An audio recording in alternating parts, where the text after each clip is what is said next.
Hi guys, आता श्रावण चालू आहे। श्रावण महिन्यात श्रावण सोमवार आणि श्रावण शनिवार असे उपवास केले जातात।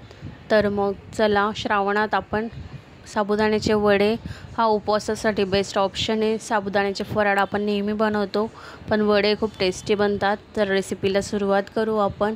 बटाटे मी ओव्हनमध्ये बॉईल करून घेतलेत। आता हे बघा, लागणारं साहित्य, उपवासासाठी साबुदाण्याचा फराळ बनवणार आहेत, आपण वडे बनवणार आहोत। रेसिपीला सुरुवात केली। रात्रभर साबुदाणे सोक करून ठेवले होते, मस्त भिजले होते।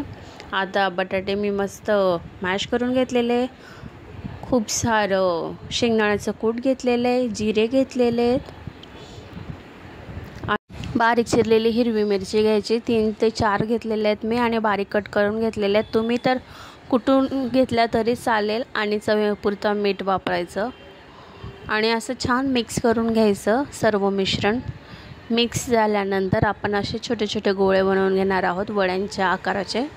आता तेल ठेवले मी तापायला। हे बघा, चेक केलं गेल्यानंतर आपण असे वडे एक एक करून सर्व वडे आता फ्राय करून घेणार आहेत। मस्त कुरकुरीत फ्राय होऊ द्यायचे, एक एक टाकून घेणार आहेत। हे बघा, वडे एक साइड झाल्यावर दुसरी साइड पण आपण मस्त फ्राय करून घेणार आहोत। अशा छान छान रेसिपींसाठी चॅनलला सबस्क्राईब करा। ज्यांनी फॉलो केलं नसणार त्यांनी फॉलो करा चॅनलला, कमेंट करा, जास्तीत जास्त लाईक करा, शेअर करा। Thanks for watching guys.